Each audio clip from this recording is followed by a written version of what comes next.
అయితే ఓసారి బాధేస్తుంది. గడిచిన 5 సంవత్సరాలు శాసనసభ అంటే చాలా భిన్నంగా నడిచింది. ఎంతో పవిత్రమైన శాసనసభను గత ప్రభుత్వం ఒక వికృతమైన పోకడలు, నీచ రాజకీయాలు, వ్యక్తిత్వ హననానికి ఒక వేదికగా చేశారు. ఇదే అసెంబ్లీలో దూషణలు, బూతులు, విక్కరింతలు, కక్ష సాధింపులు, మైకు లేకుండా పోవడం ఒకటి కాదు, చాలా సమస్యలు వచ్చాయి. అదే సమయంలో ఫస్ట్ టైం వచ్చిన ఎమ్మెల్యే బాధ్యతారాహిత్యంగా 6-7 సార్లు గెలిచిన ఎమ్మెల్యేని వెక్కిరించడం, బూతులు తిట్టడం, చాలా వల్గర్గా ప్రవర్తించే పరిస్థితికి వచ్చారు. ఆ రోజు ప్రభుత్వం యొక్క వైఫల్యాల్ని క్వశ్చన్ చేస్తే వాళ్ళపైన సభలోనే దాడి చేయడం, నీచంగా మాట్లాడడం, వాళ్ళ మనోభావాలు దెబ్బతీయడం, ఇవన్నీ చేసే పరిస్థితికి వచ్చారు.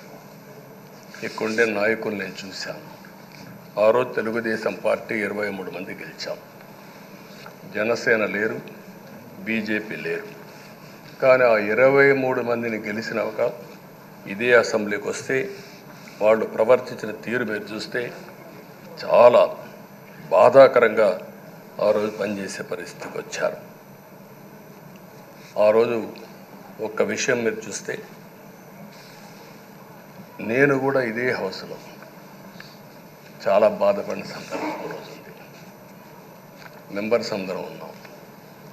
నన్ను గురించి, నా కుటుంబాన్ని గురించి ఇష్టానుసారంగా మాట్లాడితే కనీసం యాక్షన్ తీసుకోవడానికి నాకు మైక్ ఇవ్వమని అడిగాను. మేము నిరసన తెలియజేసి ఎడతామని మైక్ అడిగితే మైక్ ఇవ్వలేదు. ఇవ్వకుండా మీరు చూస్తే మామూలు సంఘటన కాదు. ఆ రోజు నేను ఒక మాట చెప్పాను, ఇది గౌరవ సభ కాదు, మీరు నాకు మైక్ కూడా ఇవ్వడం లేదు. మైక్ ఇవ్వకపోయినా నేను స్టేట్మెంట్ ఇవ్వాలి కాబట్టి ఇచ్చెడతాను రికార్డు కోసం అని చెప్పి గట్టిగా లేచి ఇదే సీట్లో కూర్చొని ఆ రోజు నేను చెప్పింది అదే వర్డ్స్ మీకు రిపీట్ చేస్తున్నాను. నేను స్టేట్మెంట్ ఇవ్వాలనుకున్నాను, మీరు మైక్ ఇవ్వకుండా చేశారు. అయినా నాకు బాధ లేదు. మళ్ళీ చెప్తున్నా, ముఖ్యమంత్రిగానే ఈ హౌస్కు వస్తాను తప్ప అదర్వైజ్ రాజకీయాలు అవసరం లేదు. ఇది ఒక గౌరవ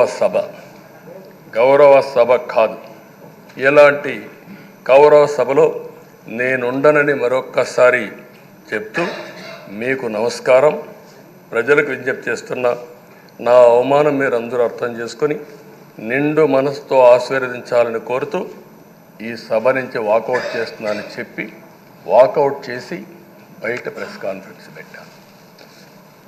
ఎందుకు ఈ విషయం చెప్తున్నానంటే, నా జీవితంలో ఇది 9వసారి నేను ఎమ్మెల్యే. ఈ రాష్ట్రంలో తెలుగు జాతిలో నాకు వచ్చిన అవకాశాలు ఏ నాయకుడికి రాలేదు. 14 సంవత్సరాలు ముఖ్యమంత్రిగా పనిచేశాను. ఇప్పుడు మళ్ళీ ముఖ్యమంత్రి అయ్యాను. 15 సంవత్సరాల పొజిషన్ పార్టీ లీడర్గా పనిచేశాను. కానీ తిరుపతిలో నా పైన దాడి జరిగింది. 24 క్లేమోర్ మైన్స్ నా మీద బ్లాస్ట్ చేశారు. ఆ రోజు కూడా నా కళ్ళలో నీళ్ళు రాలేదు. మొట్టమొదటిసారిగా ఎలాంటి సంబంధం లేని నా సతీమణి పైన ఆరోపణలు చేశారు. ఆ ఒక్కరిపైన కాదు, ఈ రాష్ట్రంలో ఆడపడుతులందరిపైన, గౌరవంగా బ్రతికే ఆడబిడ్డలందరినీ అవమానం చేయడం, సోషల్ మీడియాలో పెట్టడం, క్యారెక్టర్ అసాసినేషన్ చేయడం, ఇలాంటి చాలా సంఘటనలు జరిగాయి. దానికి పరాకాష్ఠగా మరో శాసనసభ్యులు కానీ, కొంతమంది అయితే భవానీ శాసన సభలో సభ్యురాలుగా ఉండి ఎన్నో పోస్టింగ్స్ పెట్టే పరిస్థితికి వచ్చారు. అలాంటి సంఘటనలు చూసిన తర్వాత ఫస్ట్ టైం నా జీవితంలో ఆడబిడ్డల కోసరం ఇలాంటి హననాన్ని చేశారని బాధపడుతూ కంటతడి పెట్టాను. ఆ రోజే అనుకున్నా, ఇలాంటి పార్టీ ఈ రాష్ట్రానికి అరిష్టం, ఇలాంటి వ్యక్తిత్వం ఉండకూడదు. మళ్ళీ ఈ రాష్ట్రాన్ని గౌరవ సభ చేసి హోందాగా నడిపించే వరకు నేను పనిచేస్తానని చెప్పి ఒక శపథం చేశాను. ఆ శపథం ప్రకారమే ప్రజలు గెలిపించారు, వచ్చాను. ఈరోజు 2 సంవత్సరాల తర్వాత ఆ రోజు నేను వెళ్ళింది 2021 నవంబర్ 19వ తారీఖున వెళ్ళాను.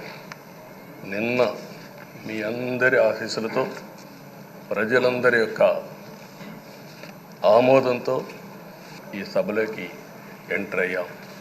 నాకు జరిగిన అవమానం కానీ, ఆడబిడ్డలకు జరిగిన అవమానం కానీ భవిష్యత్తులో ఎవరికీ జరగకుండా కాపాడే బాధ్యత ఈ అసెంబ్లీ తీసుకోవాలని అందరినీ కోరుకుంటున్నాను.